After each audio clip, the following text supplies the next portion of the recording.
Alright, let's talk about the Founding Fathers. Yes, them. The guys on your money. The ones who look sternly out from paintings, wearing wigs that look like they've been styled by a poodle in a wind tunnel. In school, you probably learned about them as a sort of revolutionary supergroup. You had George Washington, the stoic leader who couldn't tell a lie. You had Thomas Jefferson, the brains of the operation, penning the Declaration of Independence. Ben Franklin was the quirky inventor, and John Adams was, well, he was also there. It's a simple, comforting story. This narrative is practically America's origin story, our very own Avengers. First up, the idea that the founders were all best friends working in perfect harmony is, to put it mildly, a complete fantasy. These men disagreed on almost everything. They were not polite, scholarly debates. They were brutal, personal, and often spilled into the public sphere through vicious newspaper articles written under ridiculous pseudonyms. It was basically the 18th century version of a Twitter flame war, only with more powdered wigs and a higher risk of being challenged to a duel.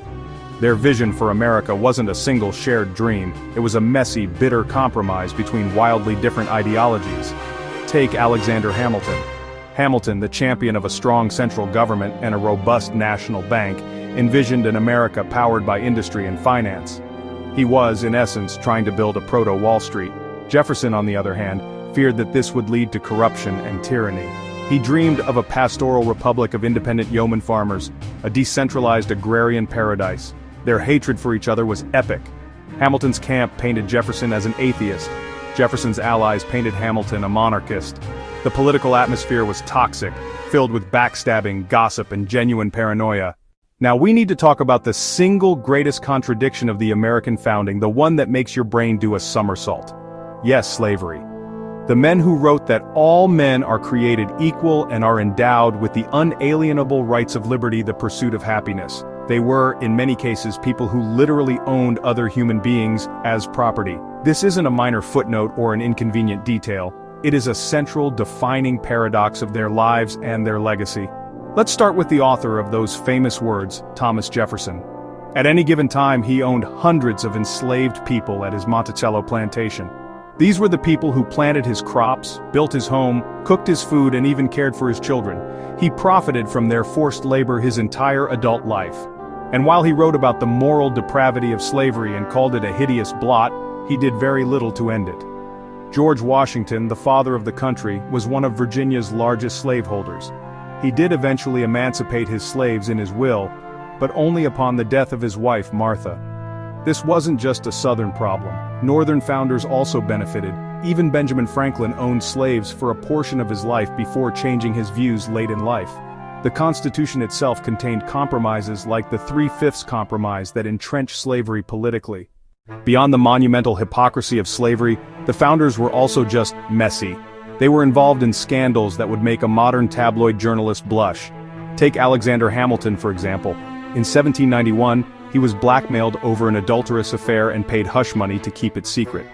When the scandal broke, he published a 95-page pamphlet admitting to the affair to protect his professional reputation. And then, there was the drinking. Oh, the drinking. 54 bottles of Madeira, 60 bottles of claret, 8 bottles of whiskey, 22 bottles of porter, 8 bottles of hard cider, and 7 large bowls of punch.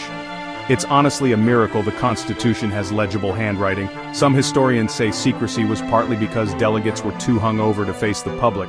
When arguments weren't enough, there were duels. The most famous ended Alexander Hamilton's life at the hands of Aaron Burr. Dueling was common. Button Gwinnett was killed in a duel a year after signing the Declaration. These were matters of life and death. So, after all this, hypocrisy, infighting, scandals, what are we supposed to do with the Founding Fathers? Is the answer to just tear down all the statues, dismiss them as racists, drunken aristocrats, or hypocrites? Well, no. That would be as simplistic as the superhero story we were taught in school. The point isn't to cancel the founders. The point is to understand them in their full, messy, and often deeply disappointing humanity. They articulated ideals, language of liberty, that was better than they were. That contradiction is unforgivable. Yet those words became a weapon for abolitionists, suffragettes, civil rights leaders, and everyone who has fought for justice in America. The founders gave us the tools, the language. They left contradictions written into the system, and it's been up to later generations to push the nation toward its ideals. That work is our inheritance. Understanding their flaws doesn't excuse our failures. It gives us perspective and a responsibility. The conversation is long and it's far from finished.